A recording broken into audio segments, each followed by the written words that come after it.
নমস্কার, আমি সমিতা শাস্ত্রী।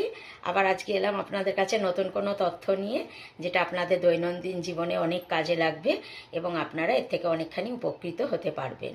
সেটা হচ্ছে যে আমাদের দেখি সংসারেতে সেই বলে না যে আমার সন্তান যেন, মায়ের কাছে আমার প্রার্থনা করি, আমরা বাবার কাছে প্রার্থনা করি আমার সন্তান যেন থাকে দুধে ভাতে। মানে টাকা পয়সা দাও না দাও, যেন খেয়ে পরে বেঁচে থাকতে পারি, সেইটুকুনি সুরাহা তুমি করো, আমরা প্রার্থনা করি। তো সেই খেয়ে পরে বেঁচে থাকার জন্য, যদি অনেকেরই তো খাবার অভাব হয়, বর্তমানে অর্থনৈতিক অবস্থা খারাপ থাকার জন্য মানুষের খাওয়া দাওয়া চাল চুলো কিছুই থাকে না। তো সেরকম জায়গা থেকে যদি ভগবানের কাছে প্রার্থনা করে এইটুকুনিও আমরা পাই, সেটাও আমাদের কাছে অনেক উপকারে দেবে। তো সেরকমই একটা হচ্ছে যে আপনারা যদি দেখেন যে অর্থনৈতিক অবস্থা যাই হোক তাই হোক, কিন্তু খাওয়া পড়ার খুব প্রবলেম হচ্ছে, মানে দুবেলা দুমুঠো ভাতও জুটছে না, এরমও অবস্থা হয়।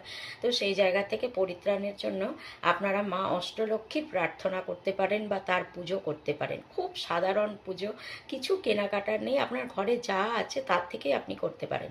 আপনার যদি কোনো রূপোর বাটি থাকে সেটা খুব ভালো, যদি রূপোর বাটি নাও থাকে তাহলে আপনারা একটা ছোট স্টিলের বাটি নেবেন। ওই স্টিলের বাটির মধ্যে অল্প একটু আতপ চাল নেবেন, 1 মুঠো মতন আতপ চাল তার মধ্যে নেবেন।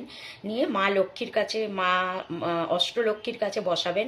বসিয়ে তার কাছে আপনি প্রার্থনা করবেন যেন আমাদের দুবেলা দুমুঠো খাবার অন্ন জুটে যায় মা, এই বলে প্রার্থনা করলেন। প্রার্থনা করার পর 108 বার মা অষ্টলক্ষ্মীর মন্ত্র আপনাকে পাঠ করতে হবে। সেটা হচ্ছে ওম শ্রী শ্রী ধনলক্ষ্মী আয় নম, ওম শ্রী শ্রী ধনলক্ষ্মী আয় নম। এই মন্ত্রটা আপনারা 108 বার পাঠ করবেন এবং এটা আপনারা একটানা 43 দিন এই নিয়মটা পালন করবেন।